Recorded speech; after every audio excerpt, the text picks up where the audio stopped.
आकाशवाणी लखनऊ से प्रादेशिक समाचार।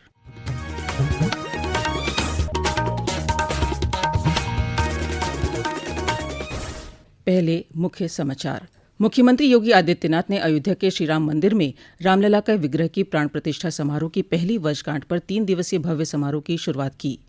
रक्षा मंत्री राजनाथ सिंह ने मेरठ के IIMT विश्वविद्यालय के दीक्षांत समारोह को किया संबोधित। कहा, भारत को विकसित राष्ट्र बनाने में युवा निभाएंगे महत्वपूर्ण भूमिका।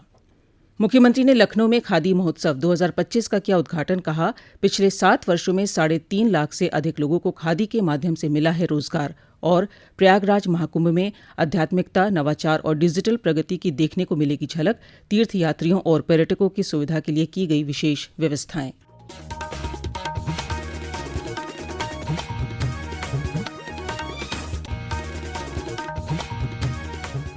नमस्कार। प्रादेशिक समाचारों के इस बुलेटिन में मैं मुक्ता शर्मा। और अब समाचार विस्तार से। अयोध्या में श्री राम जन्मभूमि मंदिर में रामलला के विग्रह की प्राण प्रतिष्ठा की पहली वर्षगांठ पर 3 दिवसीय प्रतिष्ठा द्वादशी उत्सव आज से हुआ शुरू। इस मौके पर श्री राम मंदिर को 50 क्विंटल से ज्यादा फूलों से सजाया गया। रामलला का पंचामृत और सरयू जल से अभिषेक किया गया और 56 पकवानों का प्रसाद चढ़ाया गया और महाआरती की गई। मुख्यमंत्री योगी आदित्यनाथ ने प्रतिष्ठा द्वादशी उत्सव का शुभारंभ किया। उन्होंने अंगद किला पर आयोजित समारोह को संबोधित करते हुए प्रधानमंत्री नरेंद्र मोदी को धन्यवाद देते हुए कहा कि 1 साल पहले आज ही के दिन प्रधानमंत्री के नेतृत्व में श्री राम जन्मभूमि पर रामलला की मूर्ति का प्राण प्रतिष्ठा कार्यक्रम संपन्न हुआ था। उन्होंने कहा कि श्री राम मंदिर के लिए लोकतांत्रिक तरीके से और संविधान के दायरे में रहकर एक लंबा आंदोलन चला। 500 वर्षों का इतिहास और ये इंतजार जिनकी दूरदर्शिता से संपन्न होकर के आज इस गौरव की अनुभूति हम सबको, हर राम भक्त को करा रही है। ऐसे देश के यशस्वी प्रधानमंत्री श्री नरेंद्र मोदी जी के प्रति सबसे पहले कृतज्ञता ज्ञापित करते हुए हम सब हृदय से आभार व्यक्त करते हैं। मुख्यमंत्री ने कहा कि श्री राम मंदिर की स्थापना के बाद अयोध्या में चौमुखी विकास हो रहा है। आने वाले समय में अयोध्या दुनिया की सबसे वैभवशाली नगर के रूप में स्थापित होगा। अयोध्या जिस रूप में हम सबके सामने है, आज अयोध्या के पास अपना इंटरनेशनल एयरपोर्ट है। अयोध्या की सड़कें त्रेता युग का स्मरण करा रही है। 4 लेन 6 लेन की सड़कें, सरयू मैया के घाट पूरे देश को अपनी ओर आकर्षित करते हैं। राम जी की पेड़ी, अब सरयू जी का जल वहीं पे सड़ता नहीं है, बल्कि एक ओर से आता है, दूसरी ओर से वापस सरयू मैया में लौट करके श्रद्धालुओं को पुण्य का लाभ प्रदान कर रहा है। श्री राम जन्मभूमि मंदिर में रामलला के विग्रह की प्राण प्रतिष्ठा की पहली वर्षगांठ पर देश भर से श्रद्धालु अयोध्या पहुंचे हैं। पेश है एक रिपोर्ट। रामनगरी में उत्साह है, उल्लास है, जय श्री राम की चारों तरफ गूंज है। रामलला की प्राण प्रतिष्ठा महोत्सव की यह पहली वर्षगांठ है, इसलिए देश दुनिया से भक्त अयोध्या पहुंचे हैं। इस खास मौके पर रामलला सोने चांदी से जड़े पीताम्बर धारण कर भक्तों को दर्शन दे रहे हैं। मुख्यमंत्री योगी आदित्यनाथ ने 3 दिवसीय प्रतिष्ठा द्वादशी उत्सव का शुभारंभ किया। प्रतिष्ठा द्वादशी उत्सव के दौरान तीनों दिन 6 लाख श्री राम बीज मंत्र का जाप कर 21 वैदिक आचार्य माहौल को धार्मिकता से सराबोर करेंगे। साथ ही नित्य शाम 6 बजे से 9 बजे तक भगवान रामलला का बधाई गान होगा। इसके अलावा अंगद टीले पर राम कथा का प्रवचन और सांस्कृतिक कार्यक्रम होंगे, जिनमें आम भक्त शामिल हो सकेंगे। विश्व भर के राम भक्त प्रतिष्ठा द्वादशी कार्यक्रम से जुड़ सकें, इसके लिए दूरदर्शन पर लाइव प्रसारण किया जा रहा है। प्रशासन ने सुरक्षा के कड़े प्रबंध किए हैं। तन्मय सोनी, आकाशवाणी समाचार, अयोध्या। प्रधानमंत्री नरेंद्र मोदी ने अयोध्या में रामलला की प्राण प्रतिष्ठा की पहली वर्षगांठ पर सभी देशवासियों को शुभकामनाएं दी हैं। प्रधानमंत्री ने एक सोशल मीडिया पोस्ट में कहा कि ये मंदिर सदियों के त्याग, तपस्या और संघर्ष के बाद बना है। उन्होंने इसे हमारी संस्कृति और अध्यात्म की महान विरासत बताया। रक्षा मंत्री राजनाथ सिंह ने कहा कि प्रधानमंत्री नरेंद्र मोदी के 2047 तक भारत को विकसित देश बनाने में युवाओं की महत्वपूर्ण भूमिका होगी। रक्षा मंत्री आज मेरठ के IIMT विश्वविद्यालय के दीक्षांत समारोह को संबोधित कर रहे थे। उन्होंने छात्रों को स्वामी विवेकानंद के जीवन और आदर्शों से प्रेरणा लेने का आह्वान किया। उन्होंने कहा कि आज के युवा अपनी मजबूत इच्छा शक्ति के माध्यम से भारत को एक बार फिर विश्व गुरु का दर्जा दिलाने में पूरी तरह से सक्षम हैं। अपने भारत देश के नौजवानों के अंदर स्ट्रांग विल पावर देखने को मिला है। समय बदल गया है, ये इंडियन ड्रीम का समय है, भारतीय स्वप्न देखने का समय है। आज आप अपने इस देश में, अपने भारत में रहकर कोई भी स्वप्न जो देखना चाहते हैं देख सकते हैं और उन्हें अपने संकल्प और साधना से आप जैसे नौजवान ही उसे पूरा कर सकते हैं। भारत वैश्विक स्तर पर सबसे वाइब्रेंट स्टार्टअप इकोसिस्टम में से एक के रूप में उभरा है। इसने तीसरे सबसे बड़े स्टार्टअप हब के रूप में अपनी जगह बनाई है। आज भारत के अंदर मोर देन 1,30,000 स्टार्टअप इस समय काम कर रहे हैं।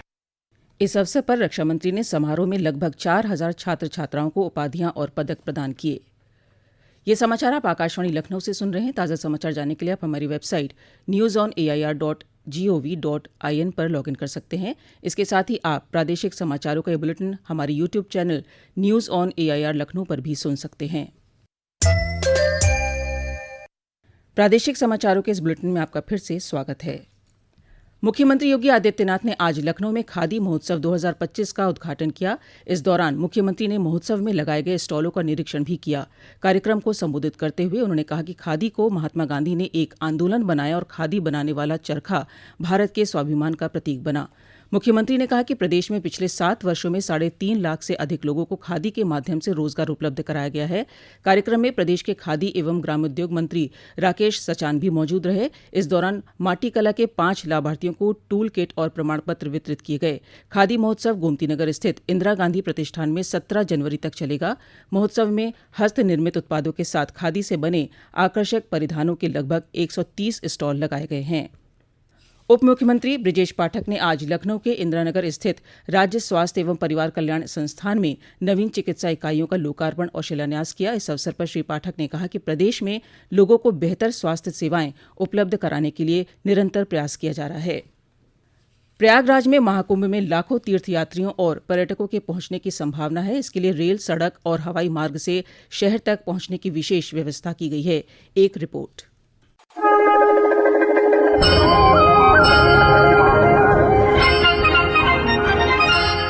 भारतीय रेलवे ने प्रयागराज आने जाने वाले लाखों श्रद्धालुओं की सुरक्षित और कुशल यात्रा सुनिश्चित करने के लिए पुख्ता इंतजाम किए हैं। अमृत स्नान के लिए बड़ी संख्या में यात्रियों की सुविधा के लिए रेलवे 3,300 विशेष रेलगाड़ी सहित 10,000 से अधिक रेलगाड़ियां चला रहा है। भीड़ को नियंत्रित करने के लिए विशेष उपाय भी किए गए हैं, जिसमें अनारक्षित यात्रियों के लिए स्टेशनों पर रंग कोडित प्रतीक्षा और होल्डिंग क्षेत्र शामिल है। भारी भीड़ को संभालने के लिए उत्तर प्रदेश राज्य सड़क परिवहन निगम 7,000 से अधिक बसों की सेवा उपलब्ध करा रहा है, जिनमें 350 से ज्यादा शटल बसें विशेष रूप से मेला क्षेत्र में आवागमन करेंगी। लेकिन इस बार विमान सेवा भी महत्वपूर्ण योगदान देगा। एयरलाइंस प्रयागराज के लिए उड़ानें बढ़ा रही हैं और महाकुंभ की अवधि के लिए नए शहरों को जोड़ा जा रहा है। नई उड़ानों के जुड़ने से प्रयागराज से महाकुंभ के दौरान 25 प्रमुख शहरों से सीधा हवाई संपर्क हो जाएगा। अनुपम मिश्र के साथ आनंद कुमार, आकाशवाणी समाचार, प्रयागराज।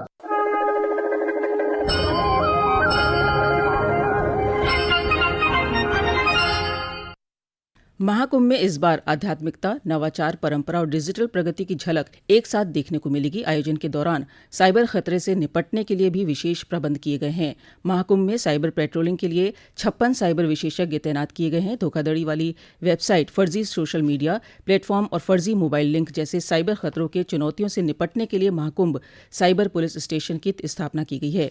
साइबर खतरों के बारे में जागरूकता बढ़ाने के लिए मेला क्षेत्र में 40 विभिन्न प्रकार के सूचना संदेश पर डिस्प्ले लगाए जा रहे हैं। वहीं हेल्पलाइन नंबर 1920 भी जारी किया गया है। कन्नौज रेलवे स्टेशन पर निर्माणाधीन 2 मंजिला इमारत की शटरिंग गिरने से उसके मलबे में करीब 36 मजदूर दब गए, जिनमें से 24 मजदूरों को बाहर निकाल लिया गया है। घायल मजदूरों को जिला अस्पताल भेजा गया, जहां 3 की हालत गंभीर होने पर उन्हें लखनऊ रेफर किया गया है। घटनास्थल पर मौजूद प्रदेश के समाज कल्याण मंत्री असीम अरुण ने बताया कि इस मामले में दोषियों के खिलाफ सख्त कार्रवाई की जाएगी। NDRF और SDRF की टीमें राहत और बचाव कार्य में जुटी हैं। उन्नाव, शामली, अमरोहा और औरैया सहित विभिन्न जिलों में आज संपूर्ण समाधान दिवस का आयोजन किया गया, जिसमें प्रशासनिक और पुलिस अधिकारियों ने लोगों की शिकायतों को सुना और उनके त्वरित निस्तारण के निर्देश दिए। और अब अंत में मुख्य समाचार एक बार फिर।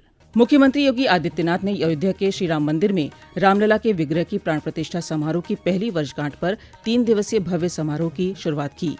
रक्षा मंत्री राजनाथ सिंह ने मेरठ के IIMT विश्वविद्यालय के दीक्षांत समारोह को किया संबोधित। कहा, भारत को विकसित राष्ट्र बनाने में युवा निभाएंगे महत्वपूर्ण भूमिका।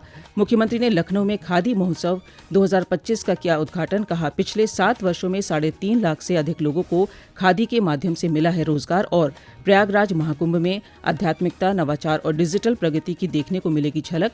तीर्थयात्रियों और पर्यटकों की सुविधा के लिए की गई विशेष व्यवस्थाएं। इसी के साथ प्रादेशिक समाचारों का ये बुलेटिन अब समाप्त होता है। अगला बुलेटिन रात 8 बजे FM पर प्रसारित किया जाएगा। नमस्कार।